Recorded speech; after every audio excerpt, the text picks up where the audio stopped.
su Biblia, que la abran en el Evangelio de San Mateo, capítulo 7. San Mateo, capítulo 7. Y los que no trajeron la Biblia los vamos a alcahuetear ahí en la pizarra, en la pantalla. Así que no se preocupen. San Mateo, capítulo 7, versos 13 y 14. Dice la palabra del Señor: entrad por la puerta estrecha, porque ancha es la puerta y espacioso el camino que lleva a la perdición, y muchos son los que entran por ella, porque estrecha es la puerta y angosto el camino que lleva a la vida, y pocos son los que la hallan. La puerta estrecha, que muchas veces a nosotros nos preocupa cuando leemos la palabra, esa famosa puerta estrecha que algunas veces cuando nos ponemos, digo yo, muy espirituales, nos hace eco en la mente y comenzamos a pensar, bueno, ¿y cómo es esto de la puerta estrecha? Jesús habla de la puerta estrecha y se refiere a un tema muy específico. Él habla acerca de nuestra búsqueda de la eternidad. Porque aún cuando no conocíamos al Señor, aún cuando éramos inconversos, siempre andábamos buscando algo, andábamos buscando una razón de ser en la vida. Caminar por el mundo, por caminar nada más, no tiene ningún sentido. Siempre tiene que haber una razón de ser en la vida. Y esa es la búsqueda que tiene todo ser humano, lo ha tenido a través de la historia. Cuando leemos los diferentes pensadores, los filósofos, los psicólogos, los psiquiatras famosos que han escrito cantidad de libros, todos ellos hablan de un tema común, y ese tema común es la eternidad. Aunque algunos nieguen a Dios, aunque algunos digan que Dios no existe, en el fondo siempre hay un tema de preocupación. ¿Qué va a pasar? ¿Qué va a pasar cuando yo deje de existir? ¿Qué va a pasar cuando este cuerpo físico cumpla su función y ya no me funcione, valga la redundancia, y tenga que partir hacia algún lugar?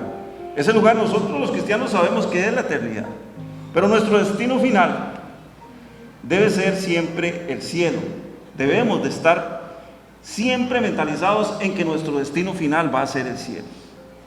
Pero para poder entrar al cielo, nos dice Jesús que debemos entrar por la puerta angosta. O sea, que no debemos inclinarnos por el camino fácil, no debemos inclinarnos por las cosas fáciles que nos ofrece el mundo día con día. Hay cantidad de cosas fáciles, hay cantidad de cosas atractivas, hay cantidad de cosas a través de las cuales de pronto podríamos aliviar alguna situación. Y si lo analizamos en el mundo natural, en el mundo de las finanzas, cuando la gente se preocupa por el dinero, hay muchas formas de conseguir dinero fácil. Pero sufrimos esa necesidad y ya nos damos cuenta que ese no era el fin, porque después van a venir otras preocupaciones. Así que la cantidad de opciones para la puerta ancha, la cantidad de opciones para el mundo fácil están en el día con día. Cuando Jesús nos dice en San Juan capítulo 4, verso 6, dice que Él es el camino, que Él es la verdad y que Él es la vida. Y agrega algo muy importante, dice que nadie viene al Padre si no es a través de Él. Nos está diciendo que no debemos andar buscando opciones. Aquí se nos cierra la posibilidad total de andar buscando esas alternativas que nos ofrece el mundo. Pues lo tenemos muy claro que Él se constituye a partir de ese momento en la única opción para que la humanidad pueda ser salva. La pregunta que debemos hacernos los cristianos, los hijos de Dios, es la siguiente: si Dios proveyó de un camino, si Dios proveyó de una puerta, y esa puerta es Jesús, ¿por qué nos encontramos buscando otros caminos y otras puertas constantemente? La búsqueda del ser humano siempre es encontrar opciones, nunca dejarse llevar por el Señor, nunca permitir que el Señor sea el que gobierne su vida. ¿Por qué nos encontramos buscando otros caminos y otras puertas? Yo digo que una respuesta muy atinada a esa interrogante es que los seres los seres humanos, las criaturas de Dios, no toleramos nuestra dependencia hacia nuestro Creador. Hay una resistencia que traemos de manera natural cuando venimos al mundo. Y esa resistencia nace a raíz de la desobediencia del hombre. Porque de una u otra manera anhelamos siempre tener esa independencia total. Y hay un pasaje que el enemigo de pronto nos puede recordar que está en la palabra de Dios, y es que dice que Dios nos da libre albedrío. Y es que dice que Dios nos constituye a nosotros gobernadores de nuestra propia vida. Anhelamos tener esa independencia. Y es que casi siempre, en toda cosa en que nosotros pensamos, siempre vamos a poner en acción y finalmente vamos a ejecutar eso que pensamos, pero de una manera negativa. O sea, lo vamos a hacer para mal. Santiago capítulo 1, verso 13 al 15 dice: cuando alguno es tentado, óigalo bien, cuando alguno es tentado, ¿qué significa esto? Que hay muchas tentaciones, que afuera hay muchas posibilidades, hay muchas otras puertas que no son Jesús. Dice: cuando alguno es tentado, no diga que es tentado de parte de Dios, porque Dios no puede ser tentado por el mal, ni Él tienta a nadie, sino que cada uno es tentado cuando de su propia concupiscencia es atraído y seducido. Ese germen, esa bacteria del mal que está dentro de nosotros, nos induce día a día a buscar las cosas fáciles, a buscar el mal. Por eso la palabra nos deja muy claro que Dios no nos tienta, que nosotros mismos somos los que nos tentamos, porque dice que somos atraídos por nuestra propia concupiscencia y seducidos finalmente. Entonces dice el verso 15: la concupiscencia, después que ha concebido, da a luz el pecado, y el pecado, siendo consumado, da a luz la muerte. ¿Cuál es el final de ese camino que deliberadamente yo tomo desobedeciendo la palabra de Dios? La muerte. Es lo que me enseña la palabra de Dios. Por supuesto que ese anhelo del cual hablábamos, ese anhelo que tiene el ser humano de ser independientes, no es algo que proviene de Dios. De ninguna manera puede provenir de Dios, porque esto es un principio satánico que ha operado desde el inicio de la existencia de la raza humana en la tierra. El ejemplo más claro lo tenemos en el jardín que Dios plantó en Edén. En Génesis capítulo 2, versos 16 al 17, dice la palabra: y mandó Jehová Dios al hombre diciendo: de todo árbol del huerto podrás comer, mas del árbol, o sea, pero del árbol de la ciencia del bien y del mal no comerás, porque el día que de él comieres, ciertamente morirás. ¿Qué representa este árbol en el huerto de Edén? ¿Cuál es la razón por la cual Dios pone un árbol que está prohibido a los seres que Él había creado? Este árbol representa un límite a la actividad del hombre, un límite a la actividad del ser humano. Este árbol representa que hay que someterse a las reglas que nos ha dado Dios, nuestro Creador, y que si nos sometemos, no vamos a actuar de manera independiente. ¿Por qué? Porque vamos a estar regidos por lo que el Señor nos manda o ordena. Lucifer tuvo la misma experiencia y cada uno de nosotros ha querido imitar esa experiencia. Se reprodujo en Adán y Adán toma el ejemplo de Lucifer, y de la misma manera nosotros los seres humanos constantemente estamos tomando este ejemplo. Por eso es que en Isaías capítulo 53 verso 6 dice que todos nosotros, o sea todos, no se queda uno por ahí que se pueda escapar de esto, todos nosotros nos descarriamos como ovejas, nos apartamos cada cual por su camino. Por eso es que Dios nos provee de un camino, y por eso es que Jesús es tan enfático cuando dice: yo soy el camino y la verdad y la vida. y nadie viene al Padre si no es por mí. Pero Jesús nos habla de algo que de pronto nos puede poner a pensar, ojalá nos ponga a pensar a todos, y es la puerta angosta o la puerta estrecha. ¿Cómo o cuándo hacemos los seres humanos para entrar o para acceder a esa puerta estrecha? ¿Qué es la puerta estrecha? ¿Qué es la puerta estrecha? No sé si usted se lo ha preguntado alguna vez, porque tocante a este tema, que dicho sea de paso es extenso y digno de mucho análisis, podemos hacer dos referencias en la palabra de Dios que son muy puntuales. La primera de ellas es que debemos negarnos a nosotros mismos. Y encontramos la referencia en el libro de Mateo, capítulo 16, versos 24 al 25. Es un pasaje muy hermoso porque Jesús está hablándole a la gente acerca de qué bueno es que nosotros le sigamos, pero que no andemos detrás de Él por lo que Él hace, sino por lo que Él es. A Jesús lo seguía un montón de gente porque les daba comida, porque les hacía milagros, porque les expulsaba demonios. Qué bueno es seguir a Jesús por lo que es y no por lo que Él hace. Cuando una persona la siguen porque es muy dadivosa, porque es muy generosa, y no la siguen por el ejemplo que esa persona está dando, estamos por mal camino. Y eso era lo que sucedía con Jesús, porque a Jesús la gente lo seguía porque de manera extraordinaria Él había hecho un milagro que todavía a nosotros nos deja perplejos. ¿Cómo alimentó? Dice que alimentó a 5,000 personas con unos cuantos peces y unos cuantos panes. Y cómo la gente después de eso se volvió loca detrás de Él, porque decían, bueno, yo quiero verlo. Quiero ver si es cierto que eso sucedió. La noticia se corrió. Y entonces la gente decía, vamos a ir donde el que hace milagros, vamos a ir donde el que alimenta a la gente, vamos a ir donde el que expulsa a los demonios.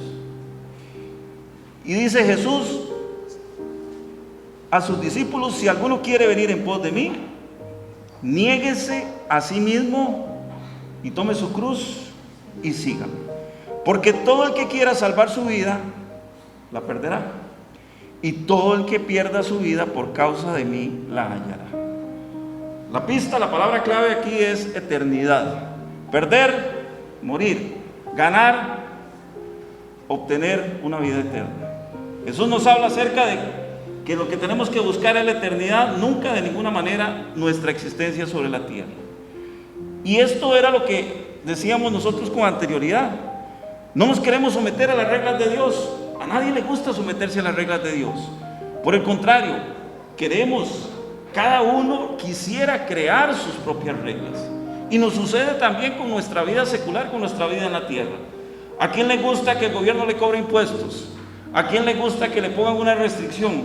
¿A quién le gusta usar mascarilla en estos tiempos? A nadie le gusta. Porque queremos crear nuestras propias reglas. ¿Qué sería lo ideal? Que cada uno venga como se le antoje venir, que cada uno ande como quiera andar. Pero no, tenemos que sujetarnos a las reglas. Y de la misma manera, el Señor nos dice que tenemos que sujetarnos a las reglas. De ninguna manera crear nuestras propias reglas. Cuando nos negamos a nosotros mismos, significa que estamos entregando el control total de nuestra vida a Dios. Es decir, estamos aceptando los límites que Dios nos ha puesto. Y es así como entendemos tal vez ese pasaje del jardín del Edén, que es muy hermoso. Y que la gente dice, oh, qué lindo, Dios hizo un huerto, en el huerto plantó árboles y en el centro había un árbol que nadie podía tocar. Que Dios más egoísta, seguro era que solo él quería comer de esos frutos. Pero no, el jardín del Edén no fue plantado por Dios para que demos rienda suelta al libre albedrío. Esto es importante entenderlo. Por el contrario, el jardín por sí solo representa un vallado que el hombre no podía saltar. No sé si usted lo ha entendido, o si usted ha estudiado un poco lo que es la historia del huerto del paraíso. Si usted lee y se ubica en los límites que establece la Biblia, era una cantidad enorme de kilómetros cuadrados lo que eso abarcaba. Casi que en términos en términos geográficos, estaba ubicado en 2 continentes diferentes, en África y en Asia. Era una cantidad de kilómetros cuadrados inmensa. Pero dice la palabra que Dios en Edén planta un huerto. Entonces ya aquí nos está delimitándole al hombre su rango, su acción, porque no va a poder salirse de ahí. Entonces el huerto de Edén por sí solo va a representar un vallado que el hombre no podía saltar. Ahí hay un límite. Y el segundo, el árbol prohibido. ¿Qué representa el árbol prohibido? ¿Qué representa el árbol prohibido? Que Dios era tacaño y no quería que le comieran los aguacates que tenía en el árbol que había plantado en el centro, o que no quería que le comieran los mamones injertados. No, el árbol prohibido representa la autoridad soberana y absoluta de Dios sobre todo lo creado. Cuando Dios dice algo, eso se cumple.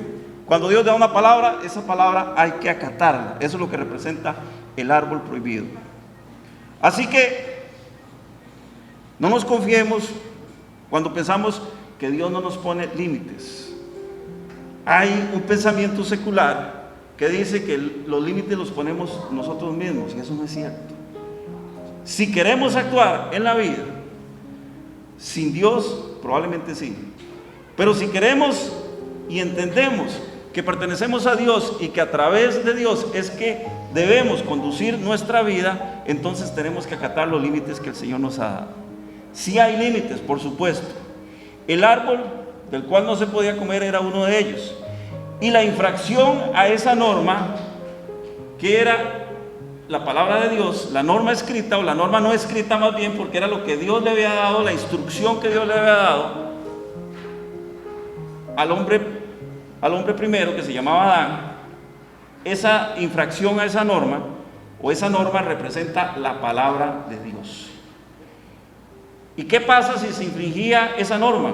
Había pena de muerte. Inmediatamente había una sanción, y esa sanción era pena de muerte.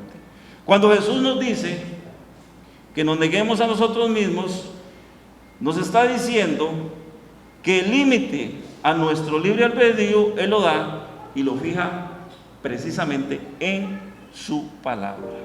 Ahí es donde está el límite a nuestro libre albedrío. El segundo punto, a través del cual podemos entender lo que es la puerta estrecha, es que la Biblia nos manda a renunciar a todo. Y eso lo encontramos en el libro de Lucas, capítulo 14, verso 26. Lucas 14, 26. Dice la palabra de Dios: si alguno viene a mí y no aborrece a su padre y madre y mujer e hijos y hermanos y hermanas, y aún también su propia vida, no puede ser mi discípulo. Los verbos que encontramos aquí: dejar, aborrecer, repudiar, y luego me hace una lista de sujetos: casa, madre, hermanos, hijos.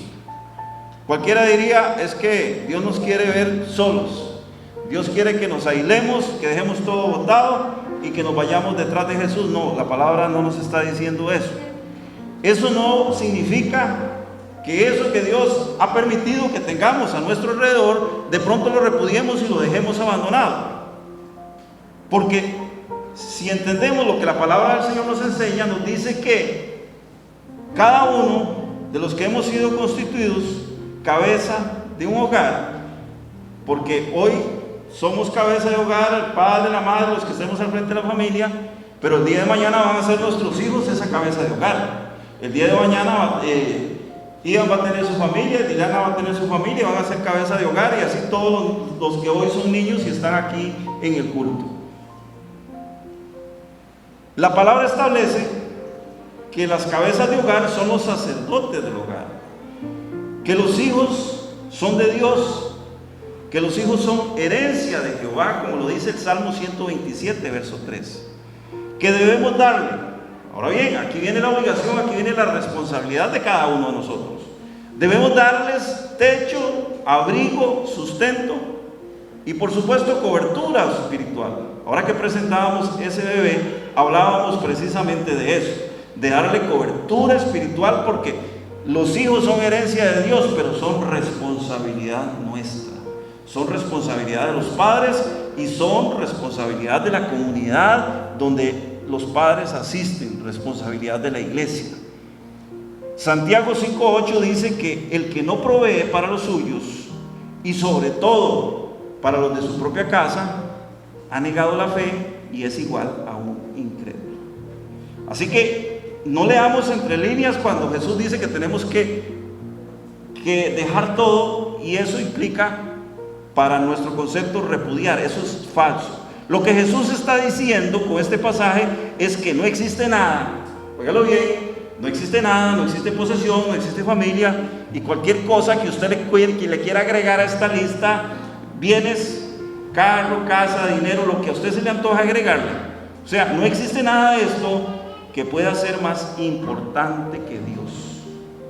Ninguna de estas cosas pueden ser más importantes que Dios. Y esto no es nada del Nuevo Testamento. Jesús está haciendo una referencia muy importante a lo que establece el libro de Deuteronomio capítulo 6 verso 4, cuando el Señor habla a su pueblo Israel y le dice de esta forma, le dice: oye Israel, Jehová nuestro Dios, Jehová uno es.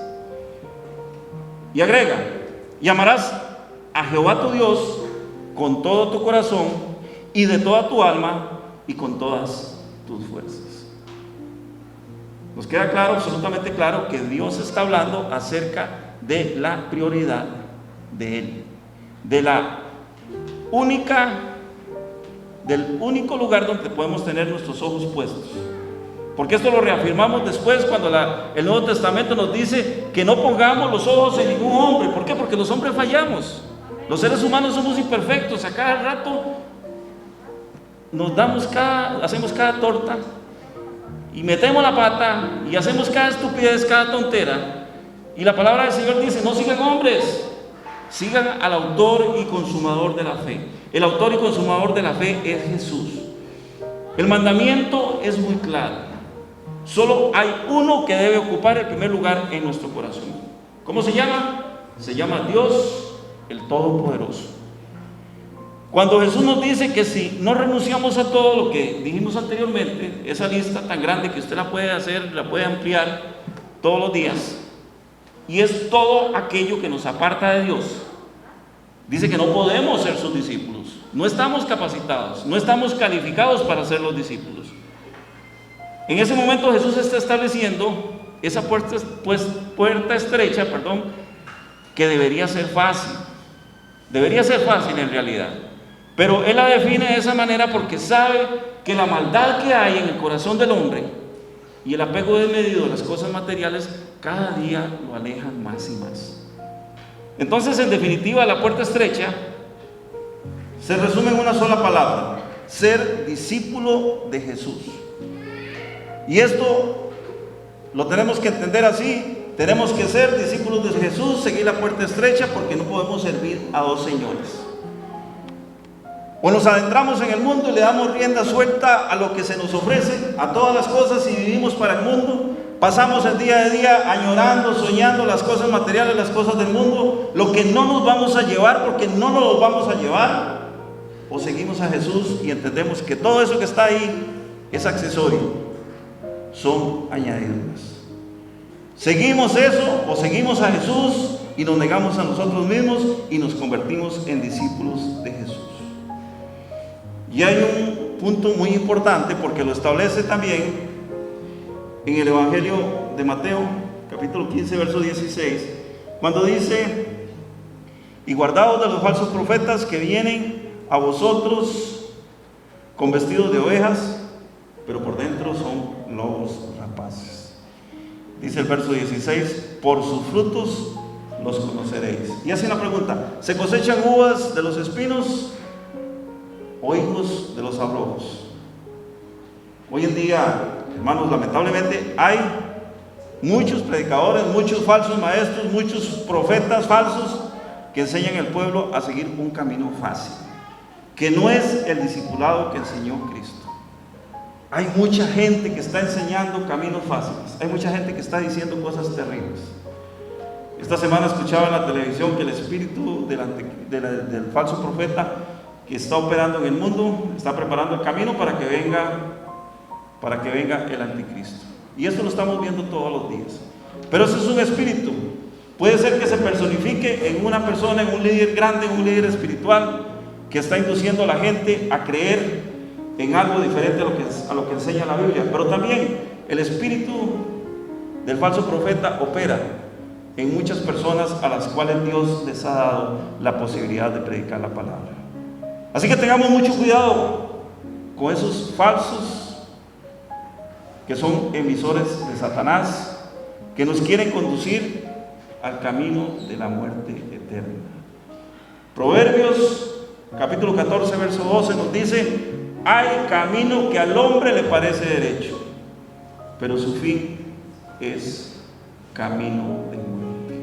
Así que cuando pensemos en lo importante que es, lo importante que son las cosas que todos los días tenemos que enfrentar, enfrentémoslas.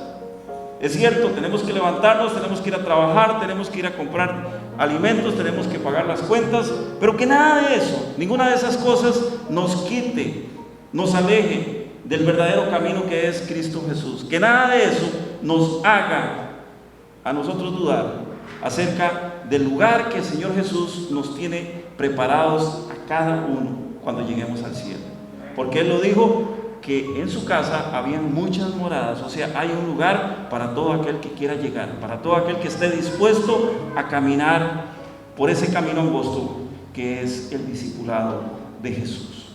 Así que cuando nos desvelemos, cuando nos despertemos en la noche y pensemos que mañana tengo que hacer cosas, que mañana tengo que ir a pagar el recibo del agua, o a pagar el recibo de la luz, que mañana tengo que ir a comprar el diario, a pagar la cuenta. Recordemos que Jesús dijo que no nos afanáramos